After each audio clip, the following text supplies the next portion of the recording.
ग्वालियर के रहने वाले कारोबारी चिराग जैन की हत्या के आरोपी पर 10,000 का इनाम। मेरे पापा को बेरहमी से मारा, उसे फांसी की सजा मिलना चाहिए, बोला बेटा। इंदौर में कृषि उपकरण और पाइप कारोबारी चिराग जैन की हत्या को लेकर व्यापारियों में आक्रोश है। ग्वालियर में उठावना में शामिल समाजजन और व्यापारियों ने श्रद्धांजलि अर्पित की। वहीं मृतक के 10 वर्षीय बेटे ने कहा कि घर में घुसकर मेरे पापा को बेरहमी से मारा है, उसे फांसी की सजा मिलना चाहिए। दरअसल शनिवार की सुबह इंदौर के कनाड़िया थाना क्षेत्र के मिलन हाइट्स अपार्टमेंट में रहने वाले कृषि उपकरण और पाइप कारोबारी चिराग जैन की उनके ही पूर्व पार्टनर विवेक जैन ने चाकू मारकर हत्या कर दी थी। वारदात के वक्त पत्नी मॉर्निंग वॉक पर गई हुई थी। 10 साल का बेटा विहान सो रहा था। इसी दौरान आरोपी ने चाकू मारकर हत्या की। रविवार को चिराग जैन का ग्वालियर में अंतिम संस्कार किया गया। सोमवार को उनके निवास ललितपुर कॉलोनी उठावना रखा गया, जिसमें समाजजनों के साथ व्यापारियों ने श्रद्धांजलि दी। वहीं परिजनों का रो रो कर बुरा हाल था। मृतक चिराग जैन के 10 वर्षीय बेटे विहान ने कहा कि मेरे पापा की बेरहमी से हत्या करने वाले आरोपी को फांसी की सजा मिलना चाहिए। मृतक की पत्नी पूर्णिमा जैन ने बताया कि पार्टनरशिप का विवाद 1 महीने पहले हल हो गया था। विवेक जैन और उनके भाइयों ने जो मांगा था उससे ज्यादा हमने उन्हें दिया, लेकिन इसके बाद भी उन्होंने विश्वासघात किया, जिसके लिए उन्हें सख्त सजा दी जाए। वहीं चिराग जैन के पिता मां ने बताया कि मामा के साथ कारोबार के गुर सीखकर 20 साल पहले चिराग ने इंदौर में कारोबार की शुरुआत की थी।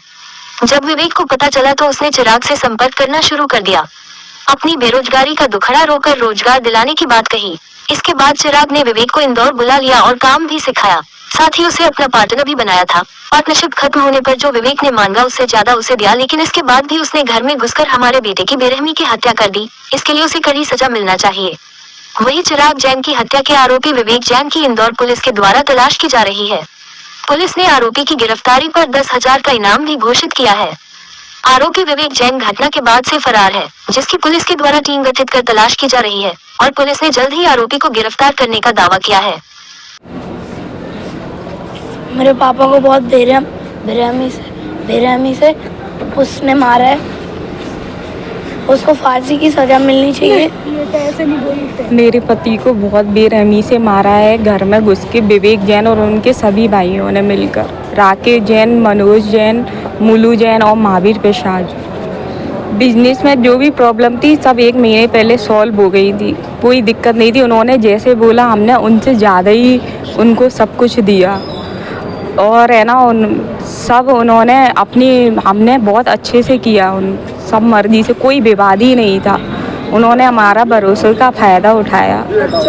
उनके बड़े भाई ज़रूर बोलते थे कि है ना हम तुमको मार के ही छोड़ेंगे, लेकिन पापा और हमारे ससुर जी ने मिलके को सॉल्व कर लिया था। ऐसी कोई अंदेशा नहीं था उन सबको पकड़ा जाए, क्योंकि मेरा बेटा ही एक 10 साल का है जो गवाह है। उसकी सुरक्षा को लेके मुझे बहुत चिंता है। उसकी सुरक्षा की व्यवस्था की जाए, बस मुझे यही है। सरकार से मैं बस यही कहना चाहती हूँ, उन सारे 5 लोगों को, राकेश जैन, मनोज जैन, महावीर प्रसाद जैन और विवेक जैन, सबको पकड़ के उनको सज़ा दी जाए और मेरे बेटे की सुरक्षा की व्यवस्था की जाए। मैं बहुत चिंता में हूँ। मेरा एक ही बेटा है जिसकी उम्र 10 साल है। मुझे उसकी सुरक्षा को लेकर बहुत चिंता है। मेरा बेटे को शादी के 12 साल हो चुके थे और ये 15 साल से रह रहा था और वो उसके बाद है ना ये गए थे कि ये वो तो पहले से ही काम कर रहा था कि वो विवेक जैन गए थे कि मेरे को सहयोग करो, हम बहुत परेशान हैं। तो इनका बचपन का दोस्त था, तो उन्होंने कहा कि चलो आपका हम सहयोग करेंगे। तो वैसे बैठने लाए, बैठते साथ में फिर पार्टनरी हो गई। पार्टनरी होके इसका भी विवाद अलग अलग होने का हो गया। तो चिराग ने कहा कोई बात नहीं, अपन अच्छे से अलग हो जाएंगे। पर वो ऐसी कुछ झगड़े भी, पर हमारा चिराग कुछ नहीं बोला। झगड़े भी हुए थे तो उनके पापा ने भी कहा कि जो चाहिए सो दे दो, पर अपन को झगड़ा किसी के साथ नहीं करना। तो सेटल भी हो गया है, उसके कागज़ भी निकलवा दिए। मैं वहीं थी सोमवार को, बैंक से सारे कागज़ भी निकल गए उसके। फिर उसने पहले भी धमकी दी थी कि कि मैं तो उनको मार दूंगा, मरते दम तक नहीं छोड़ूंगा। पर मैंने कहा चिराग बेटा अपन जैन है, वो लोग ऐसा नहीं करेंगे। मेरे को पूरा विश्वास था, पर उसने मेरे साथ विश्वासघात किया और मेरे बच्चे के साथ विश्वासघात किया। उसने हमेशा एक थाली में खाना खाया, सब ऑफिस में हमेशा एक साथ यही टिफिन लेके जाता था, शाम का टिफिन साथ में ही खाना। मैं रहती थी तो बना के मम्मी मेरे को इसको ये बना दो वो बना, मतलब ऐसा था बिल्कुल। उनका और हमारा घर एक ही था, इसलिए हम लोगों ने विश्वास नहीं किया। हम ये बोले कि चिराग को धमकी भी दी, उसने मेरे लिए वो भी डाला था मम्मी कि आप सुनो ये बोल रहा है तो नहीं बेटा, वो कह रहा पर करेगा नहीं, अपन जैन लोग हैं ना तो ऐसा नहीं कर सकते हैं। तो मेरे को फिर ऐसा कुछ ऐसा लगा नहीं तो मैं उसकी सुरक्षा के लिए मैं 2 दिन पहले ही आई थी इंदौर से, 10-12 दिन रह आई, तब कुछ भी नहीं हुआ था। और उसने देख ला कि गए, तो हमें अपने बच्चों की सुरक्षा के लिए चाहिए। घटना से पहले आपकी फ़ोन पे बात भी हुई थी, तो क्या लग रहा था उसके मन से? कौन ये चिराग के मन से? चिराग बोला मम्मी सब सेटल हो गया, अब वो कुछ नहीं करेगा मम्मी। हमने बेटा मतलब अपन को ऐसा कुछ नहीं लग रहा।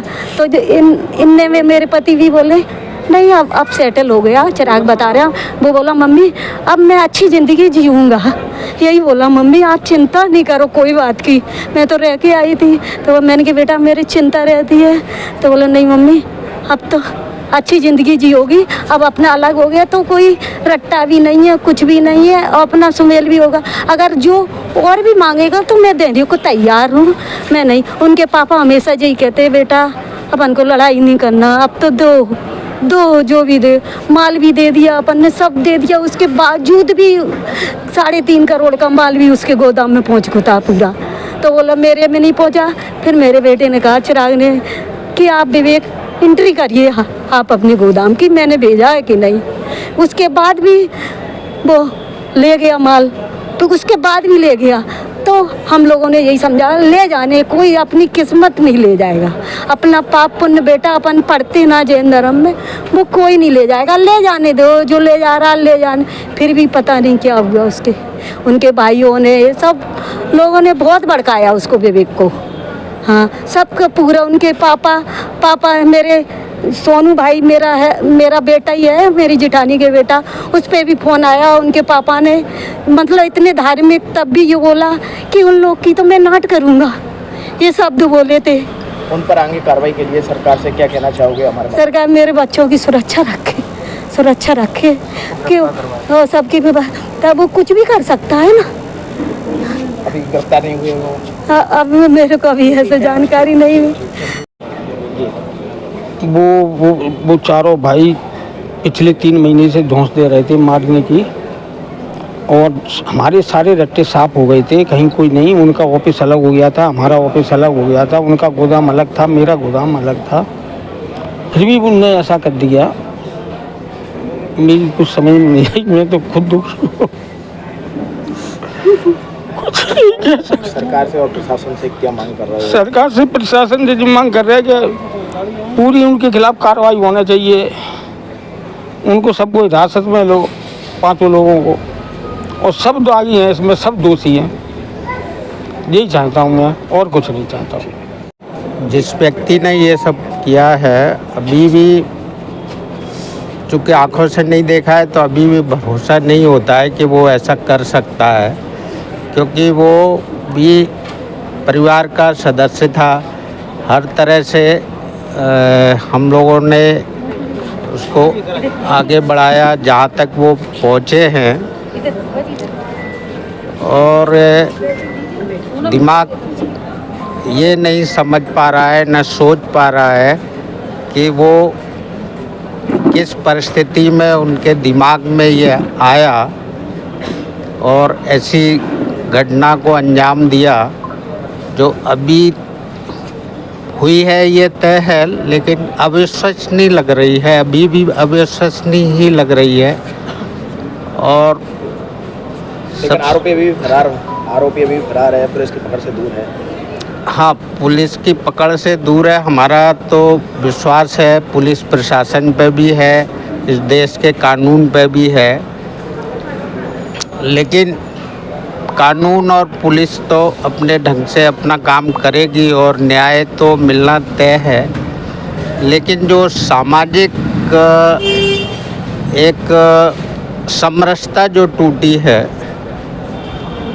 वो बहुत बड़ा सवाल है इस घटना से कि आगे किसके साथ व्यवहार करें, किसके साथ ना करें, किसके लिए अच्छा सोचें या ना सोचें। ये सरकार से, पुलिस प्रशासन से अभी भी जो सहयोग वांछित है मिल रहा है, अपनी कोशिश कर रहे हैं और वो सज़ा तो मिलेगी ही मिलेगी जो उन्होंने किया है, लेकिन उससे बड़ी जो सामाजिक क्षति हुई है उसकी पूर्ति संभव नहीं है।